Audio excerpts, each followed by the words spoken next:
3 homages.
Good morning, everyone, and welcome to our service this morning. We're very happy to see you all on this chilly summer morning. So, you never know what's going to happen in Reno, but we love it. So, we will begin our service this morning with chanting our sacred sutra called the Sho Shinge, which is in this book in the seat back pocket in front of you or behind you.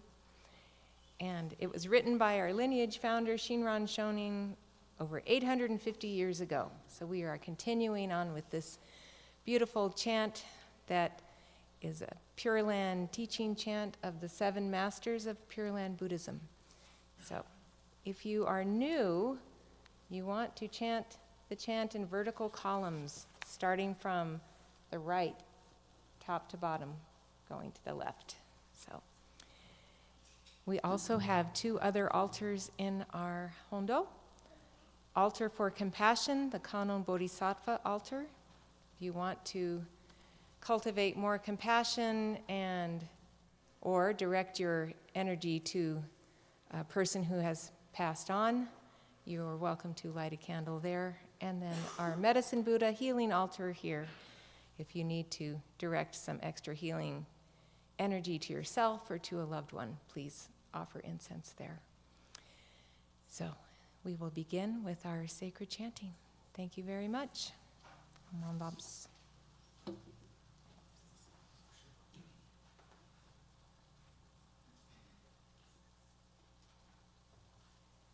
I seem to have left off that we offer incense at the Oshoko altar, which yeah. We offer it every day there, so I just think everybody knows. Everyone is welcome to come up to the Oshoko altar and offer incense in gratitude to the infinite wisdom and compassion that supports us all the time. So either to Amida Buddha, to a dear parent, to a dear teacher. It's all about gratitude. So.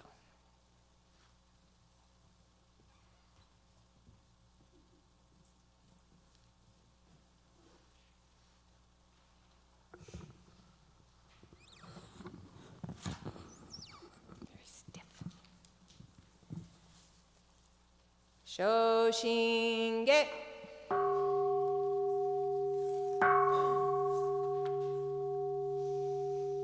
Kimyo Muryo Junyorai Namu Fukashi Ko Hozo Bosai Niji Zai Seiji Zai Ombu Sho Token Shombu Jodo In Koku 道林伝自然幕コンルーム上首相官長法慶右大偶勢五公子唯子小樹中世名称文字法無法無量無変更無芸無体公縁の少女歓喜知恵公無断難死無所公超日が交渉人生一切群上無交渉本願用語少女語死心信行願に当学書大涅槃非死滅道願成就如来所意公衆性唯生弥陀本願会五辱悪事群上会お心如来両実言の法一年喜愛心不断本の特涅槃本性逆法祭永流領主死入会一味聖主信仰上昇後意の水波無明暗頓内心臓死運無上不信自信人天頻尿に幸福運無運無資源妙無安逆心謙虚大狂気即応超税後悪臭一切全幕本部人門心如来偶勢願仏言広大諸芸者税人名分打理家弥陀部本元年部邪謙虚満悪衆上信行十字人に難中止な昔インド祭天四論芸中華自治一義思想現代諸公正所意妙如来本税大き釈迦如来両合戦一種五妙難天軸流樹大事出道性出の財派有無権先生大乗無情法召喚議事小安楽南無よ六六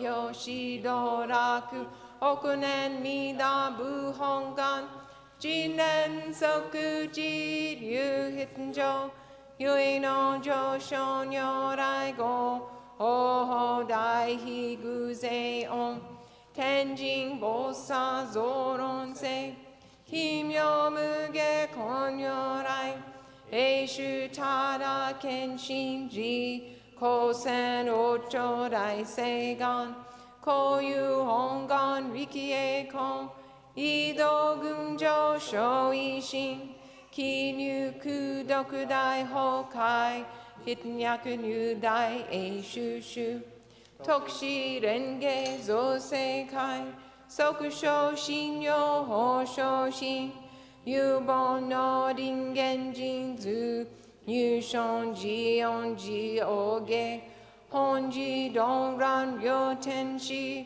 上皇乱勝菩薩来三蔵ルシ十上教本性専業気楽法天神菩薩論異道因果見世願方言栄光有他力少女死因唯心人惑前本部新人法承知承知即涅槃非死無量光明道小有修上開復家社慶書道南書有名浄土活流万全自力変言集円満特語感染症三不三心慶音言ぞまほめどひんいしょぞわくちぐせしやんよかいしょ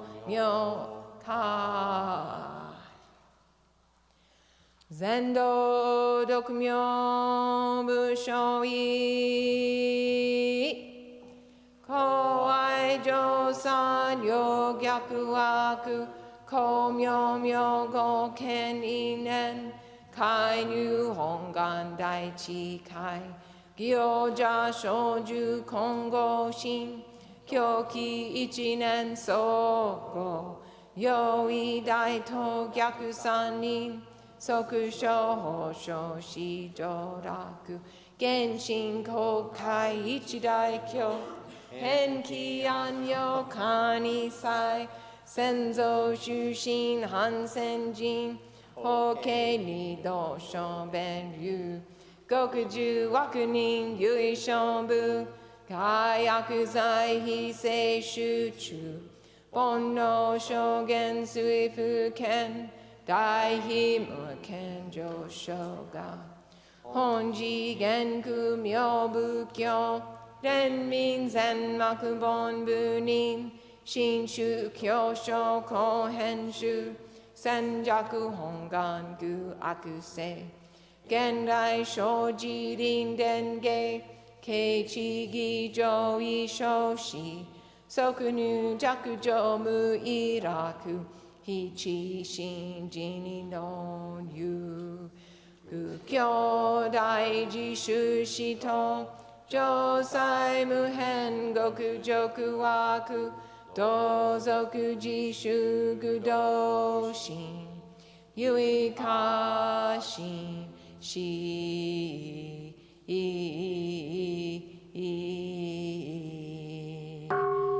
こそせナムアミダ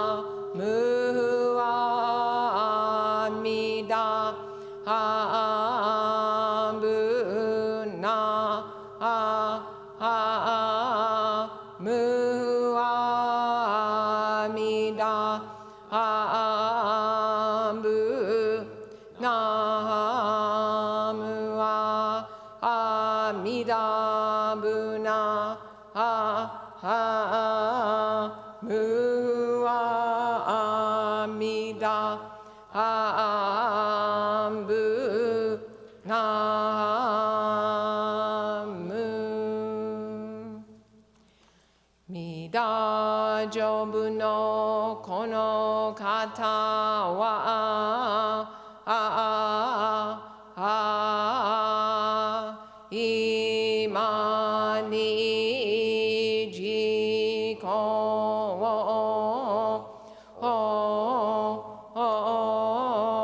へたまえりほしのこうりえぬきわもなくせのもみょうを照らすなりえこがんにしくどくようどせいさいどぼ大心おじょ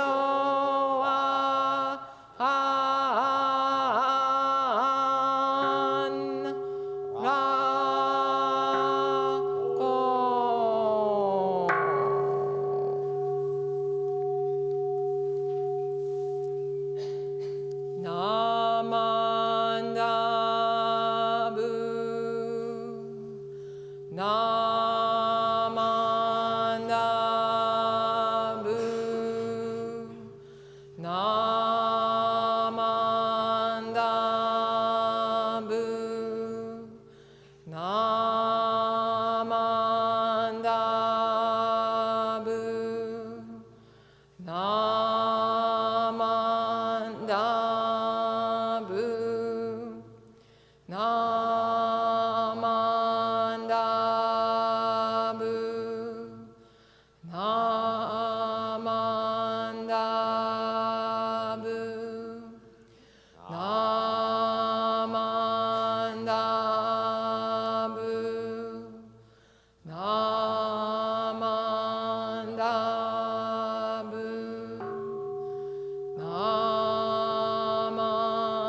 Now we would like to welcome the children to go to Dharma School with Reverend Shelley and Aaron.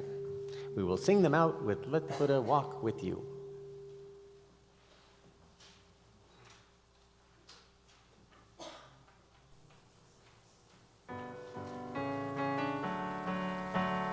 Let the Buddha walk with you.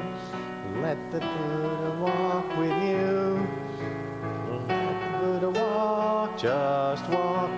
Let the Buddha walk with you. Let the Buddha walk with you. Let the Buddha walk with you.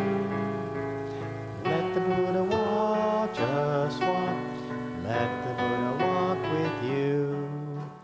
Let the Buddha walk with you.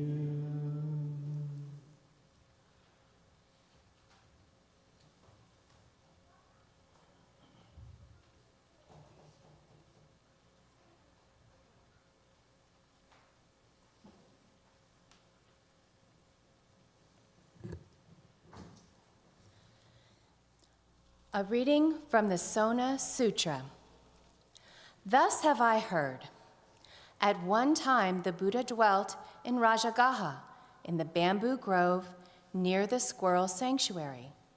There too resided the venerable Sona Kolivisa, a student of delicate upbringing, born to a wealthy merchant clan whose hands and feet were soft as lotus petals, unaccustomed to toil.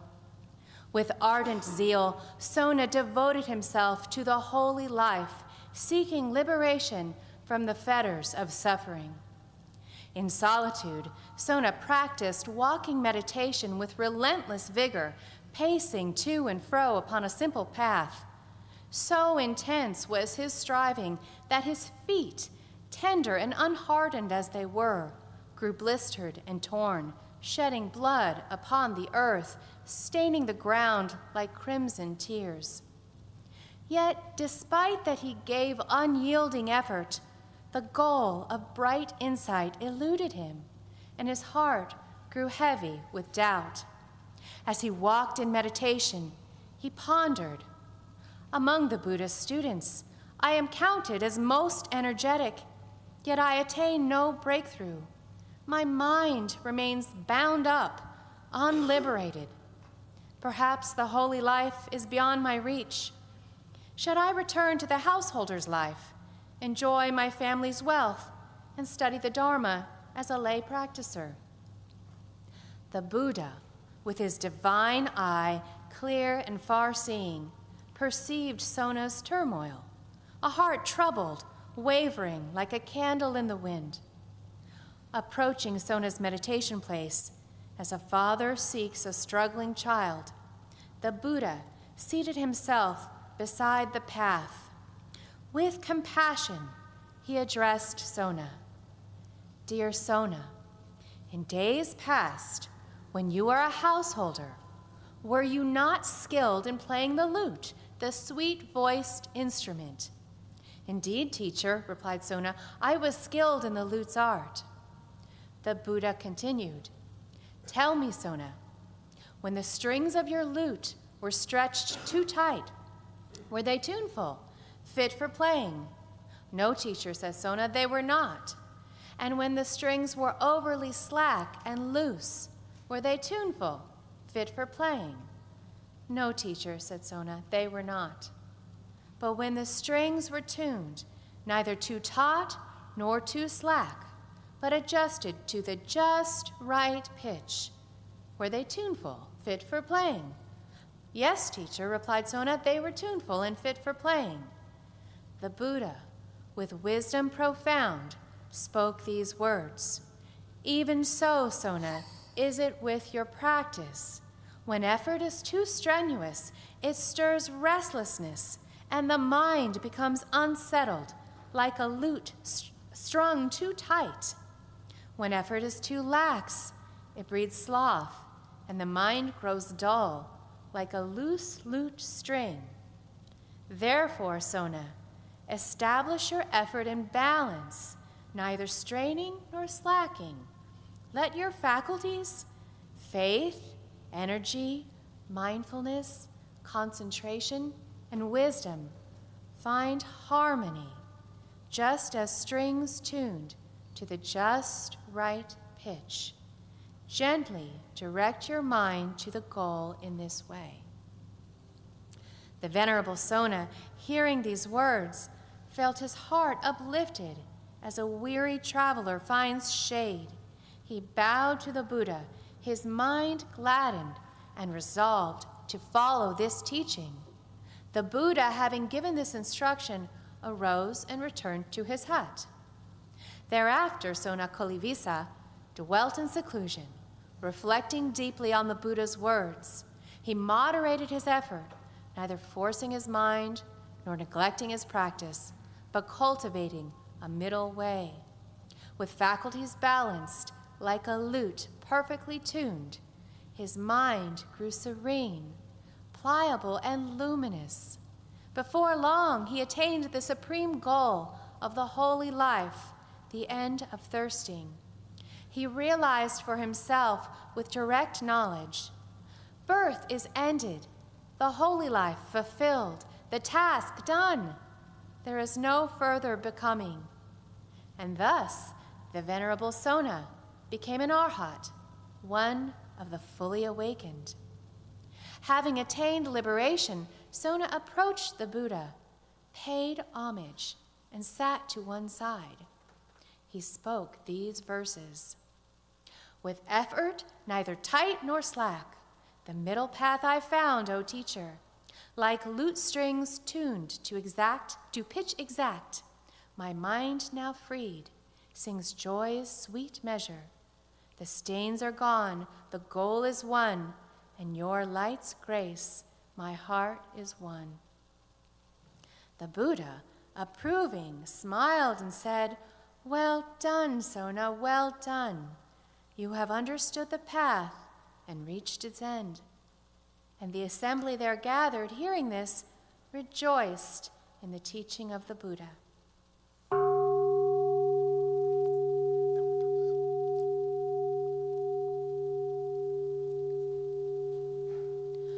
We will now have a few minutes of meditation accompanied by music.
Welcome again, friends. When Reverend Shelley recommended we play that song, I did not realize that it would bring a tear to my eye.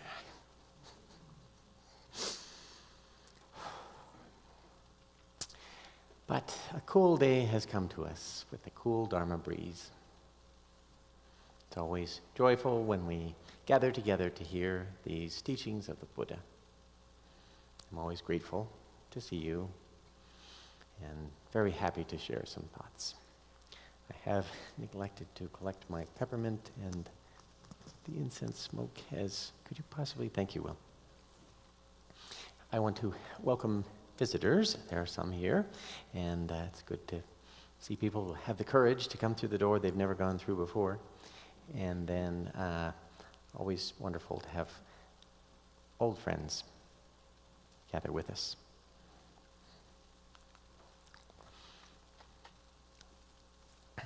Last time we talked about the Four Noble Truths, these 4 insights of the Buddha, 4 important insights. First, the Buddha saw that people can be joyful. Second, the reason they do not easily find joy is tanha, thirst, wanting. Third, when we end wanting, joy flows in to our life. And the 4th noble truth, the way to stop wanting is to follow the Eightfold Path. Interestingly, a couple people called me out on my Dharma talk last time because I only talked about 3 of the 4 noble truths. They want to know, well, why'd you skip the 4th one? So, the last one there, the way to stop wanting is to follow the Eightfold Path, is pretty important. It's kind of the big payoff.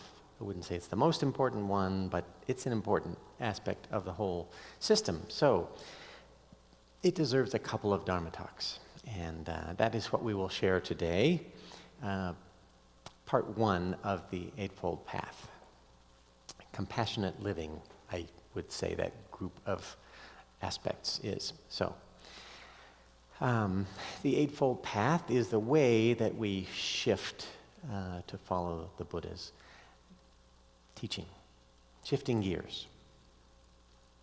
Sona in the sutra was kind of just in too high a gear, and he was burning things out. I'm remembering that I did not see that Formula One movie, and I want to go see. I'll wait till next week. Why did I talk about shifting gears? Okay, living the Nembutsu is a shift. Maybe that's the reason I thought of that. And then I thought, I wonder how many people here know how to shift gears. If you could just give me a hand raise on everybody who can use a standard transmission. Excellent. My Hindu friend always says that Buddhists are smart. It's kind of a nice, I don't know if it's a dig on Hindus or a pleasant thing about Buddhists, but the ability to shift gears is an important skill, because sometimes if you're just cranking it up like Sona was and your feet are bleeding, poor guy, you need to ease off. And other times it's time to increase energy. So living the Nembutsu is what we would call walking the path of the Buddha, the Noble Eightfold Path. When we say Namu Amida Butsu with deep gratitude to the Buddha, this is our fundamental antidote to the poison of tanha, this thirsting and wanting. In our Shin Buddhist path, it's all about gratitude. We say living the Nembutsu, and this fills us with joy by transforming tanha's poison into gratitude. Our pattern of saying Namu Amida Butsu is not just chanting. It is the act of entrusting ourselves to Amida Buddha's infinite light, a trust fall into the universe. The light embraces us just as we are, flaws and cravings and all. Well, tanha's poisons our joy by making us thirst for more and more of whatever it may be in your life. Success, control, safety, a lot of things we thirst for. With our nembutsu of gratitude, can turn the tide or shift the gear. So, the Buddha showed that our suffering comes from thirsting for what we lack. When he taught the Meditation Sutra to Queen Vaidehi, she was locked in a prison cell. The Buddha showed her that we can reside in gratitude and open our eyes to what we have, even in difficult circumstances. We have all these great gifts. This moment, this sangha, Amida's boundless compassion. We can even experience gratitude for Shinjin, gratitude for the trust in our heart, trust in Amida Buddha. Trust is a gift from Amida. This Shinjin trust overwrites thirsting into having, wanting into satisfaction. We don't need to chase joy. It's already here, gifted by Amida's vow. We don't need to thirst for life. It is already here in the infinite life of the Buddha. Picture yourself feeling low and then saying the Nembutsu and remembering, I am held by infinite light. Gratitude wells up and tanha's grip is released. The Buddha's Four Noble Truths bring us to this point, expressed in the fourth truth of our Eightfold Path. Letting go of wanting, opening to joy. The Nembutsu is all about letting go, deep and subtle. It is a warm embrace that says, you are enough. It is enough. Enough. In our Reno Buddhist Center, every Namu Amida Butsu is a step toward joy, a reminder that gratitude antidotes suffering. The Eightfold Path has 8 specific limbs, or in the case of the Dharma wheel that's there on the podium, the Dharma wheel has 8 spokes. Sometimes we say limbs. That's just a translation from the original words for those spokes. These are aspects of life that we approach in a just right way to follow Sona's lesson. Just right understanding, just right thought, right speech, right action, right livelihood, right effort, right mindfulness, and right quietude. 8 spokes of a wheel. I like to note with this just right part here and why we selected the Sona Sutra. Lots of teachers say write this and write that, and it just sounds odd, a little bit strident. I don't think that's the Buddha's way of saying it. Specifically, the word the Buddha used was sama, which really does mean just right. Yeah, so just so. And his example and his teaching to Sona, since Sona was already a musician, he could receive that well. He was clearly not applying that in his practice. He was just clearly crazy overdoing it. I feel like there are a lot of musicians that do that too. They'll have bleeding fingers. You'll see them, they have Band-Aids on all their fingers, and you think, easy, easy, easy, you know? That's what the Buddha taught Sona. I had dreamed up a grand demonstration of too loose, just right, and too slack, but I have not learned to play the guitar yet, so. I even brought safety, my microphone's falling off.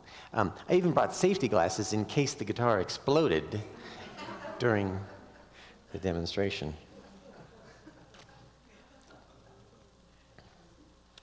The Eightfold Path is the Buddha's timeless road to liberation. Freedom from suffering. Following the path shifts our gears, rehabiting our mind and actions from the conventional painful habits to a new way of living. Like tuning a guitar to that just right pitch.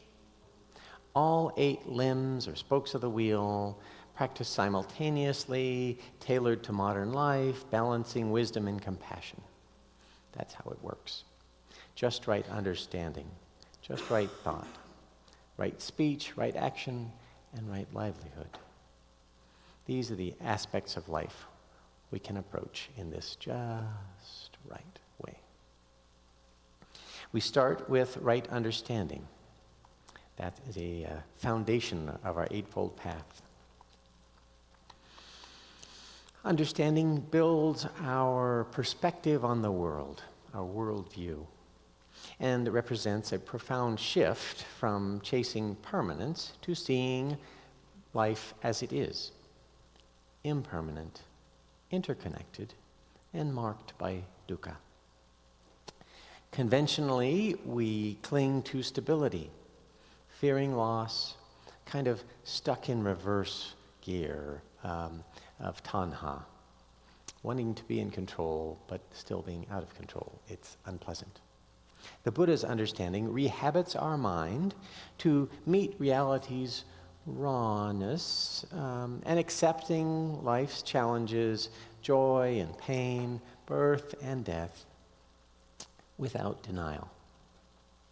This understanding is open-hearted and trusts in the Four Noble Truths. Suffering exists, tanha causes it, joy is possible, and the path leads there. Imagine when you're fretting over tomorrow's troubles, your mind's racing in tanha's hyper-reverse gear, just chanting Namu Amida Butsu. Shift gears to gratitude, realizing this moment is enough. Just right understanding frees us from tanha, grounding us in Amida's light. Facing dukkha courageously, seeing the Pure Land amid pain, this wisdom grows daily. With every little struggle, we grow a little bit. It is a nimbutsu shift, rehabiting our understanding to trust Amida's embrace, revealing joy's ever-present glow. And right thought, it shapes our mind of compassion and generosity and non-attachment. We actively shift from selfish desires to caring for others. Right thought is emotionally honest, letting go of ego to embrace the well-being of others. Contemplating impermanence, reflecting on a loved one's fleeting life, it softens our heart, nurturing our kindness to all. Just right thought is a daily choice of thinking generously.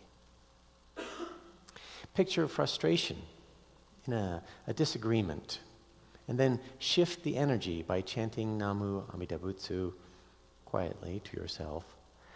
Gratitude shifts thoughts to the other's pain, their challenges.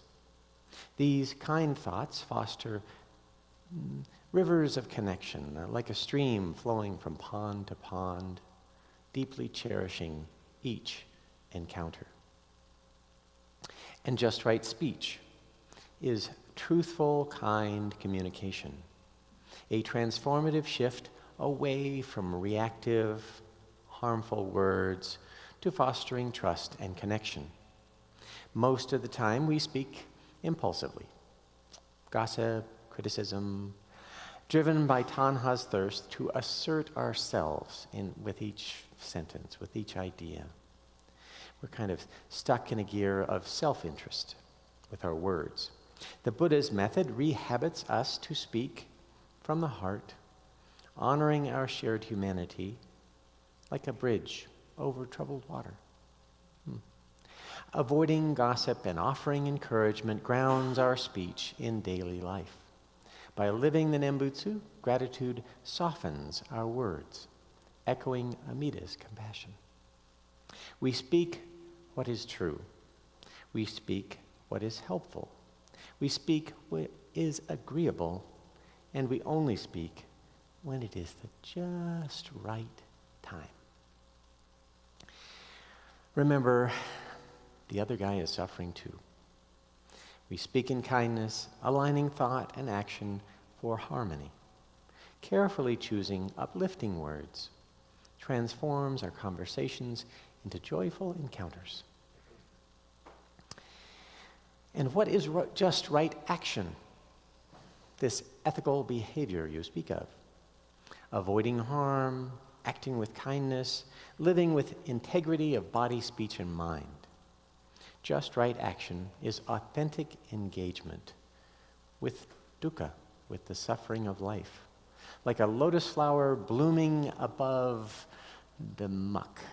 I don't know if you've ever seen lotus flowers, but they literally are more vibrant the nastier the water they're coming up out of. It's kind of strange. It's kind of interesting. And it's the reason the Buddha picked the lotus as our focal flower. We can act courageously despite life's messiness. Small acts, helping a neighbor, sharing what we have, express wisdom and compassion. In Shin Buddhism, right action flows from Shinjin, our true and trusting heart. Acting with gratitude for Amida's embrace. When Amida has got your back, it's easier to listen deeply and offer support. And these are just right actions. Consider seeing someone in need. Chant that quiet Namu Amida Butsu to yourself, and that stirs gratitude, prompting a kind act, like sharing kindness. Actions express interconnection. They are like ripples in a pond. Kind action propagates across our community. Each compassionate deed is a reflection of Amida's light, affirming every moment is enough. What we think, what we say, what we do, these are the core of our ethical actions in the world. Sure, we need to have a grounding, a framework, ideas, understanding. That is our just right understanding. And when we have a lifelong profession, it is the bulk of our living in the world.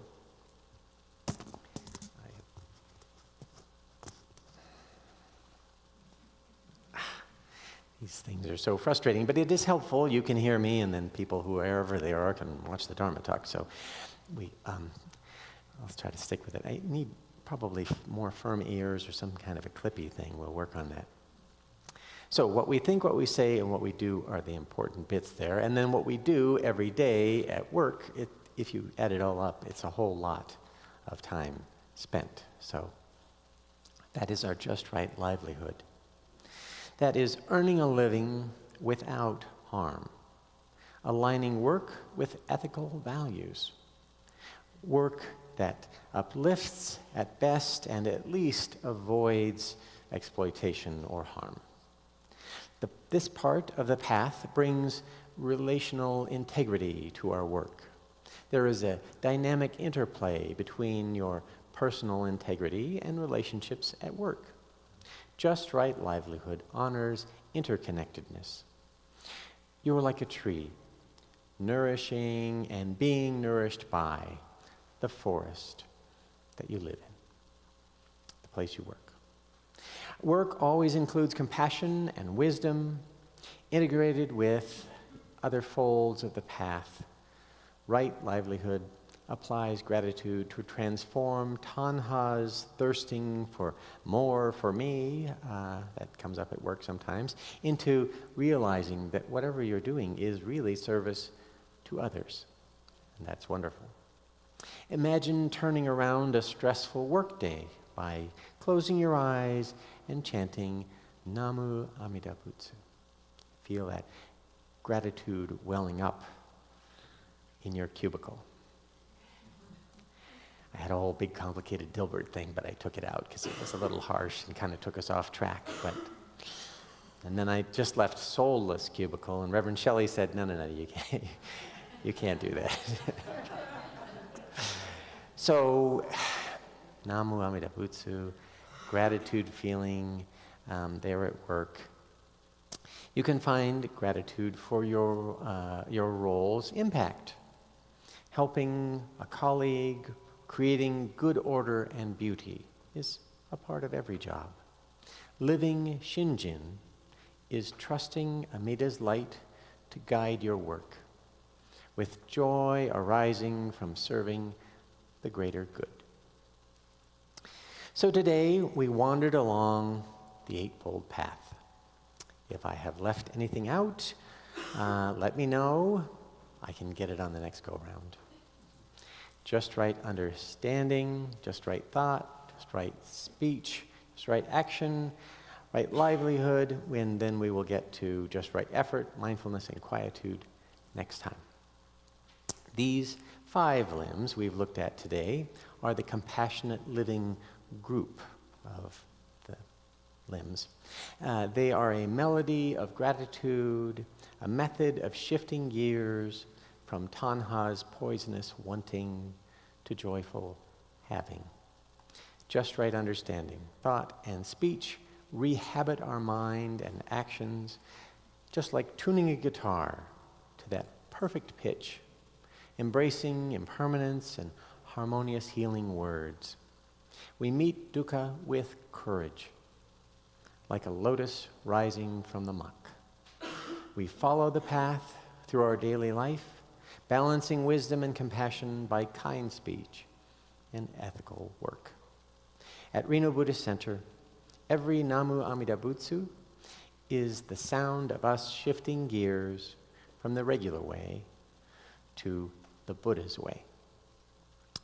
Let us walk this path together in each moment with hearts open, trusting that we are held by boundless compassion, forever okay, just as we are, in Amida's warm embrace.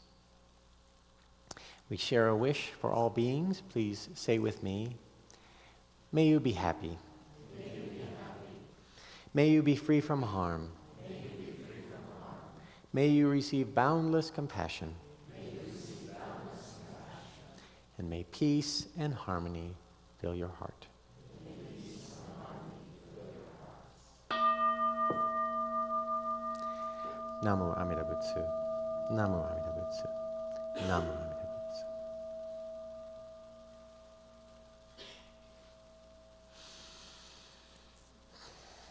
Thank you, friends. It is our custom at this point to sing our Reno Buddhist Center theme song together. If you would stand, it's on page 48 of the new service book. Masako will play the piano for us.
just need to point your attention to an important announcement in the order of service. Well, most important, there are tea and treats downstairs. Those babies don't eat themselves. Just go through the doors and circle down. We can have some tea and talk with people. There is a newcomers circle, so if you're new and you have questions, that is the place to be. Also, if you're new and you're not sure about what questions you have, but you're still trying to figure things out, other people's questions will be quite useful in that regard. So come downstairs and have some tea. The big announcement in the box, it's the one I'm supposed to read, Nembutsu chanters are needed. If you enjoy chanting, or would you like to learn to enjoy it even more so, come to chanting practice. It's on Tuesdays at 6 to 7, also the Saturday before our Sunday service.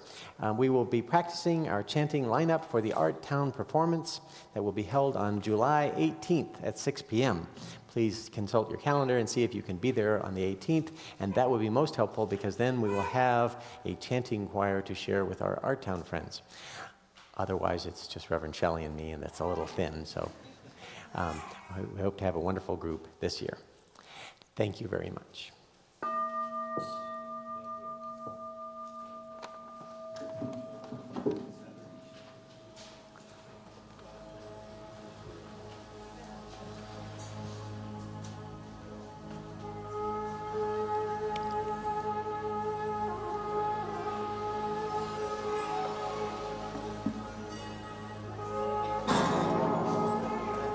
It's going to be really bad.